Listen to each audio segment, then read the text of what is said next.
Robert Dardan, nous vous retrouvons sur une vidéo. Vous allez un peu nous expliquer votre parcours et surtout, qu'est-ce qui vous a amené à être d'entrepreneur, à devenir entrepreneur, à créateur de data center? Écoutez, il y a trois axes qui m'ont amené à être intéressé par cette activité. J'ai eu l'occasion de cofonder plusieurs activités à partir de feuilles blanches et à chaque fois avec une rencontre ou deux de gens qui étaient du métier. Moi, j'ai une formation de gestionnaire, je ne suis pas technicien d'aucun secteur d'activité, mais j'ai fait de l'audit et j'ai pu voir pas mal de secteurs.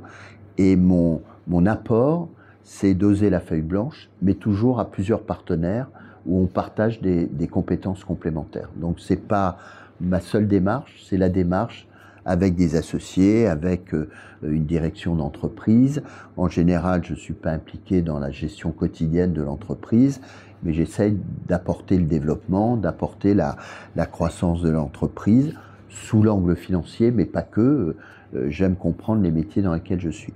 Alors très concrètement, les data centers, c'est une rencontre avec quelqu'un qui a une technicité historique, qui est Philippe Tournoy et qui était dans un projet avec Marc Célariès, et on a regroupé nos compétences qu'on a indiquées tout à l'heure. Donc c'est la connaissance du secteur de l'énergie et de l'énergie renouvelable, donc qui m'a donné une sensibilité depuis, de manière très concrète depuis 1995, qui s'est étoffée jusqu'aux années 2005, et j'ai créé la société Voltalia, dont j'étais l'actionnaire majoritaire. On a fait une introduction en bourse dans un stade qui était celui de Volteco aujourd'hui, c'est-à-dire pas encore de chiffre d'affaires, mais des projets.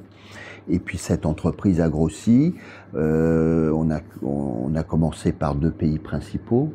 Dès 2006, on a introduit la société en bourse. Ce qui était un pari, mais il a fonctionné parce que le marché était porteur. Et je ressens les mêmes intérêts dans le domaine du data center qu'à cette époque-là dans l'énergie renouvelable.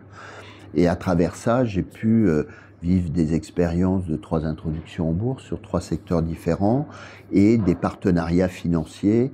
Et par exemple, dans la société Voltalia avec l'AFM, la famille Mullier, qui sont devenus d'abord actionnaires minoritaires dans les années 2010 et de manière majoritaire il y a quelques années. Secteur dans lequel il y avait énormément d'investissements. Donc, l'angle énergétique pour moi a été très important parce que je vois concrètement les améliorations qui peuvent exister. Le fait, j'ai la connaissance des PPA dans le domaine de la ressource en énergie renouvelable. On peut imaginer, c'est pas nos 10 projets, mais un jour avoir un projet d'envergure avec toute la technologie d'approvisionnement, le débouché chaleur sur un même espace. Très honnêtement, ce n'est pas le cas de nos 10 premiers, qui sont de plus petite taille, qui sont un peu plus urbains, mais on a la réflexion qui existe.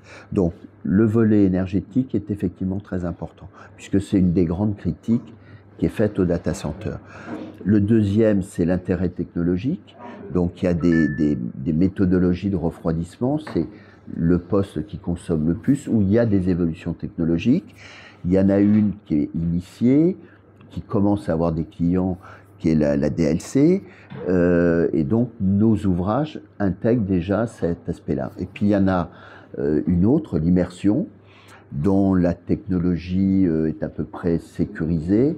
Maintenant, il y a un monde entre plutôt des prototypes ou des POC qui existent, et tant mieux, parce que il commence à y avoir une expérience, mais il n'y a pas encore de diffusion commerciale suffisante qui fait que des DSI disent « je veux demain de l'immersion ». Mais nos ouvrages vont se mettre en œuvre d'ici 2 à 7 ans, et c'est pour ça qu'on a fait des ouvrages hybrides. Donc ce volet-là, on est très proche avec nos amis d'Equans également, qui ont des sociétés spécialisées qui touchent l'électrique, la chaleur, toutes les technicités que nous avons. Nous avons la chance d'avoir un partenaire de grande taille et qui a des structures spécialisées sur ces différents sujets. Le deuxième volet, c'est l'utilisation du chauffage, le débouché. qui est important. Là, j'ai l'humilité de vous dire, c'est au cas par cas. On ne peut pas se prétendre le Dieu avec toutes les solutions. C'est au cas par cas, donc les performances d'usage sont forcément un peu différentes suivant les cas de figure. En tous les cas, on veut l'optimiser et on la met à disposition. Donc s'il y en a d'autres qui ont des meilleures idées ou des cas d'utilisation, on est prêt même à l'offrir pour ne pas perdre ce débouché. Donc ça, c'est un deuxième volet. Le troisième, on le vit dans notre société, l'artificialisation des sols, les contraintes environnementales, réglementaires de plus en plus fortes, dans lequel on a des activités dont nous profitons tous, et c'est le pendant de ce qu'on utilise. Et là, il y a un degré d'acceptabilité qu'il faut environner avec des mesures sociales, de rentrer dans l'écosystème de la ville, du quartier, et ça, c'est un élément satisfaisant. Et encore une fois, je vous le disais, prendre en compte de notre conscience, de dire, ben, on peut aussi faire des data centers et dire, on peut consommer un peu moins avec telle ou telle contrainte ou telle modalité d'usage. Donc vraiment s'insérer, mieux insérer le data center qui est très critiqué, on peut le dire, avec des arguments qui sont effectifs, donc l'amélioration. Et ça sera peut-être une différenciation parce qu'on essaie de prendre toutes les thématiques en compte. Tout à fait. Dans le même temps, quand même, le data center, c'est un projet sur du CAPEX à long terme. Donc on sent également chez vous une expérience sur toute cette partie immobilier, investissement sur le long terme, que je le disais, et maîtrise de cette partie financière. Alors le long terme, moi je suis rentré que dans des activités de long terme, à fort investissement, très réglementé. Hein, tout ce qu'il faut pour la santé, pour l'énergie renouvelable, là aussi, on l'estime, on en fait plutôt un atout qu'un défaut. C'est une contrainte, mais qui peut être un atout quand vous savez le faire, et on prétend savoir le faire avec la Constitution, avec Philippe. On est finalement une plateforme de compétences, mais on a énormément de compétences externes puisqu'on est dans un métier très pointu. Donc on sait gérer des partenaires, des experts qui vont nous traiter tel et tel point. Et ça, c'est très important parce que ça contribue à notre adaptabilité. Donc, si vous voulez, ces métiers de long terme sont effectivement très nécessaires. Ils sont assez visibles, assez appréhendables par les investisseurs, entre autres, parce qu'il y a un débouché. On en a parlé tout à l'heure, quelle est la bonne taille des petits, des moyens, des gros. Il y a un marché aujourd'hui pour plusieurs usages du stockage ou du traitement de données, et c'est beaucoup plus ouvert qu'il y a 2 ou 3 ans, parce que même les utilisateurs de grande taille, type GAFAM, hyperscaler, regardent et même commencent à s'impliquer dans des projets plus petits, plus faciles d'accès à l'électricité, plus proches, enfin il y a des avantages. Donc on rentre sur un marché où cette partie de taille intermédiaire peut satisfaire des demandes plus larges et avec un coût d'accès qui est plus facile. Donc la prise en compte de ce long terme, ça se traduit, c'est vrai, par des impacts financiers. Il faut investir dans du développement, puis construire.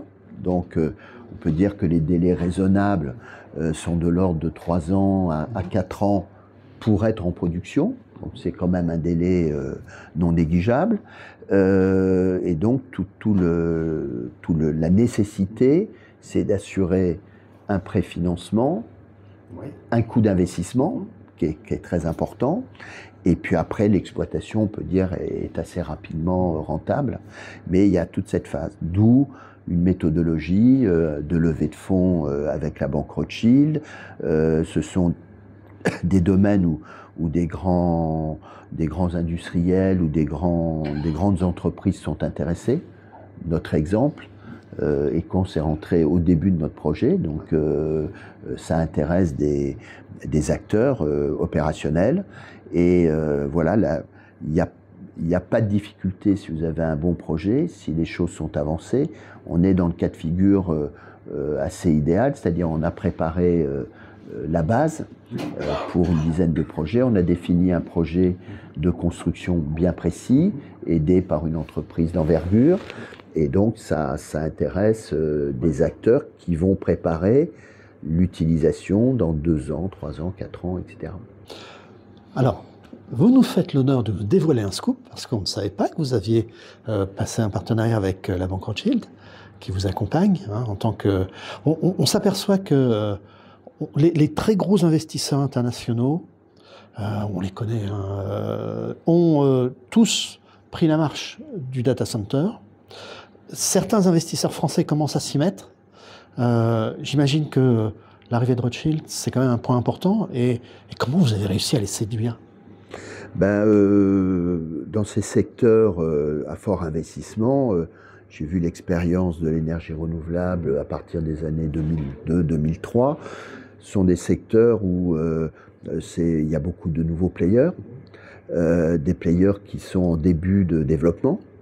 Et ce sont des secteurs, excusez-moi, je refais le parallèle avec l'énergie, mais il est assez similaire. C'est-à-dire qu'avant que les gros se mettent à ces secteurs, souvent c'est des plus petits qui font le travail de développement. Et il y a déjà une création de valeur au développement des projets une fois qu'ils ont leurs autorisations, etc. Car les 4 ans nécessaires, que vous vous appeliez Amazon ou Total dans l'énergie, ces 4 ans, voire 5 ans, même avec leurs moyens, ils ne sont pas capables de l'accélérer.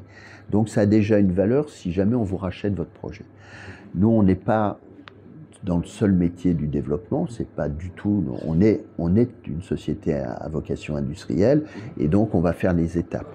Mais du coup, dans les investisseurs, ils savent déjà appréhender, quand vous avez un projet avec son formatage, avec tout ça, qu'est-ce que ça va coûter et qu'est-ce que ça peut rapporter. Et donc, on est dans des secteurs où les investisseurs sont intéressés même au début des projets.